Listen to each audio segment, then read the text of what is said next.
ng Diyos na pasaganaan na lahat ng biyaya sa inyo upang sa pagkakataon niyo, sa pagkakaroon niyo ng sapat sa lahat ng bagay ay palagi kayong sumagana sa bawat mabuti. Bakit tayo gumagawa ng mabuti? Hindi tayo gumagawa ng mabuti upang tayo maligtas. Gumagawa tayo ng mabuti dahil tayo ay ligtas na. Ang paggawa ng mabuti ay resulta ito ng ating kaligtasan. Hello? Muli kong babalikan ha? Ephesians chapter 2 verses 8 and 9. Sa pamamagitan ng kanyang biyaya, kayo ay naligtas. Hindi sa pamamagitan ng inyong mabuting gawa. Nagtrabahuan ba natin? Hindi. Dinagaluhan tayo ng biyaya ng Diyos. Upang sa ganon ay hindi tayo makapagmalaki. Kaya ito yun. At kaya ng Diyos na pasaganain ang lahat ng biyaya sa inyo upang sa pagkakaroon ninyo ng sapat sa lahat ng bagay ay palagi kayong sumagana sa bawat mabuti gawa. So inaasahan ng Diyos na gumagawa tayo ng mabuti. Inaasahan ng Diyos na makikita sa bawat pananampalataya o sa bawat Kristiyano na resulta ito ng ating kaligtasan ang gumawa ng mabuti. Pero mo, nakakilala ka sa Panginoon, nagdadaya ka pa. Nakakilala ka sa Panginoon, nakikipagilo ka pa. Nakakilala ka sa Panginoon, pinatakas ka pa sa Diyos. Mas pwede yung pagtakas sa Diyos. Ano yun eh? Ako yung gumagawa lang ako estudyante. Sa panahon namin, uso yung sabi sa Diyos, pag malapit na sa school, lumintag na ako, hindi na ako nagbabanggit. Kasalanan pa rin. Kasalanan pa lang yun. Kaya nakagultan nga na ikaw pag-uwi ko, hindi pa rin yung baon ko. Kaya kinakailangan ay maging sapat sa lahat ng bagay ay palagi kayong sumagana sa babawat mabuti. So, Bishop, paano ko ba makikita sa akin sarili na ako ay gumagawa ng mabuti? Na sa dati ng pagkatao, naisip ko na hindi naman ako nagmumulesta sa ibang tao. Hindi naman ako puwapatan. Hindi naman ako mabait naman ako eh. Bigyan natin ng sample sa Apostol Pablo. Ang sabi ng Apostol Pablo, unang Korinto, chapter 15, verse 9 hanggang 10. Ganito ang pagkakasabi. For I am the least of the apostle and do not even deserve to be called an apostle because I persecuted the church of God. Ako yung pinakamababa sa mga apostol. Hindi na ako dapat tawagin apostol sapagkat pinapersecute ko o inuusig ko ang iglesia ng Diyos. Pero ano ang nangyari? At alam ko na, alam niyo ang kasaysayan na ito ng Apostol Pablo, di ba? Isang mga tao, isang pabaksik na kawang Romano, na inusin niya ang bawat mananampalataya. Pero dumating ang pagkakataon na siya nilalakbay sa daan ng Damascus, doon niya na-encounter ang ating Panginoon sa Kristo. Naging sanhin ang kanyang pagkamulat, ang tawag po namin dito ay grace encounter of God.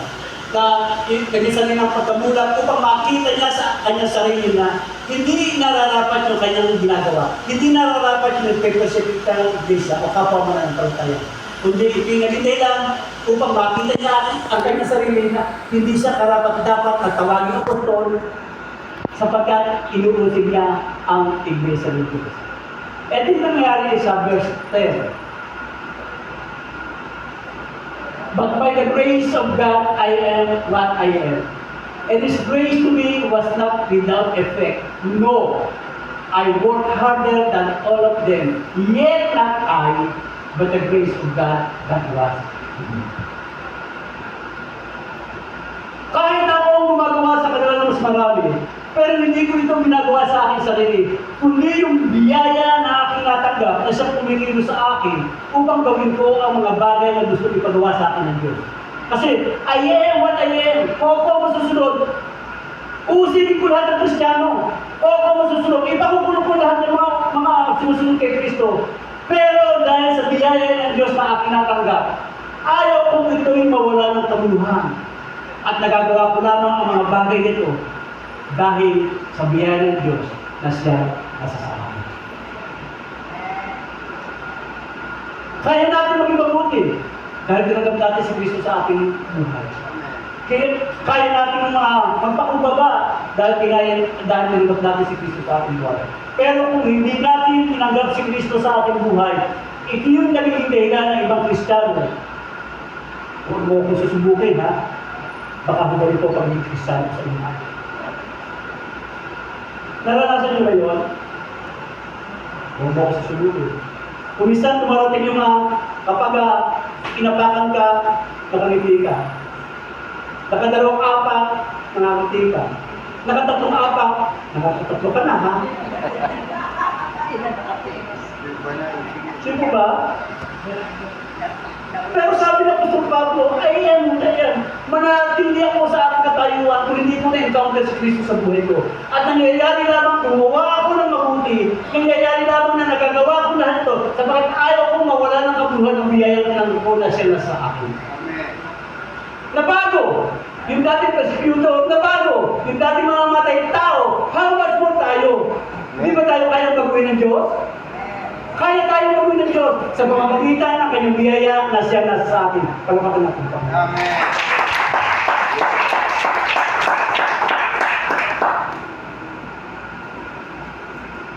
Tapos nga, kapag may gusto mo ma-experience ang yung beginning of God. Tapos nga. Amen. Parang meron di magtumasa. You want to experience a new beginning of God? You want to experience a Hindi mo new ba beginning. maranasan ang pasimula ng Diyos sa buhay mo? Amen. Amen. Again, tasan ka ba? Parang naiyak-iyak lahat. Ano kaya sa may inibisip dito? Lahat nila mo. Ayaw ko, baka mamaya matawag ako. Tasan ka ba? Hallelujah. Sabi na kasi magpakatotoo tayo ng Pinoon eh. Ang bawat isa ay nagnanais ng bagong pasimula sa Diyos.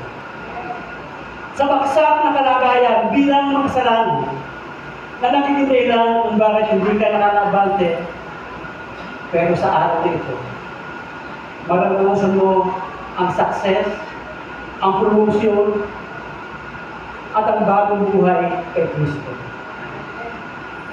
At tiniyak ang Biblia sa binahagi ni Bishop Tony kanina, apart from Him, we can do nothing.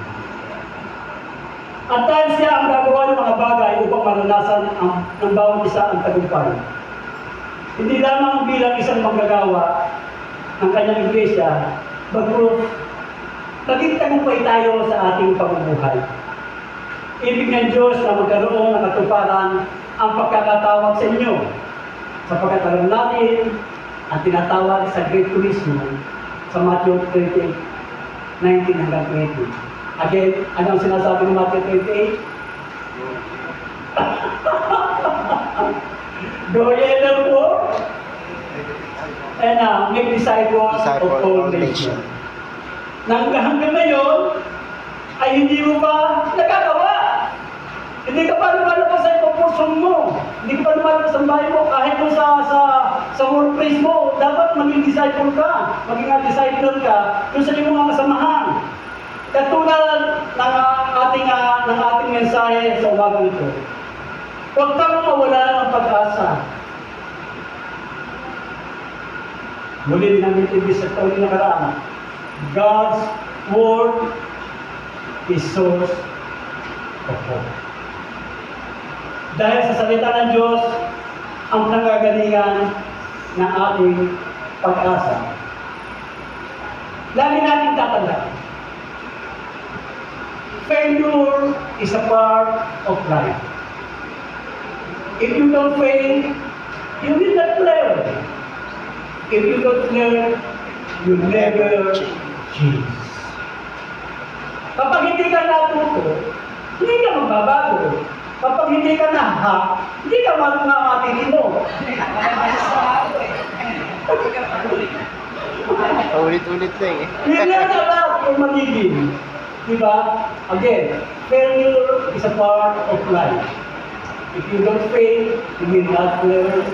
If you don't learn, you'll never change.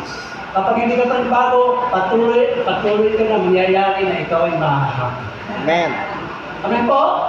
Amen. Alam mo,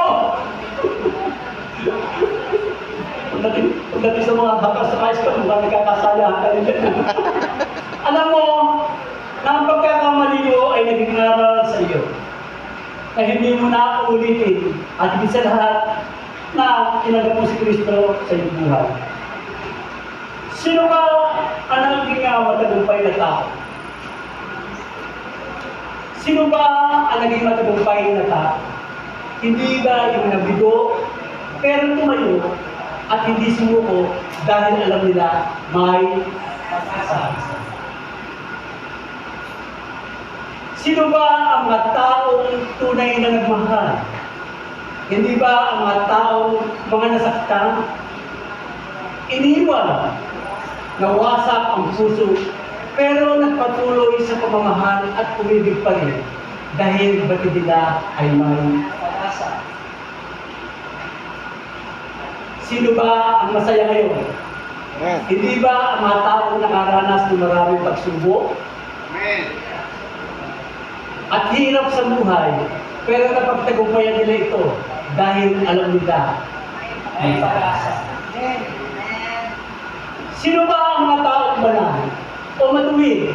Hindi ba tayo mga dating makasalanan, pero nagsisi, nagbago, at nagpakabuti dahil batid natin sa Diyos May pag-asa. So, alam natin ang salita ng Diyos, ito yung salita, ito yung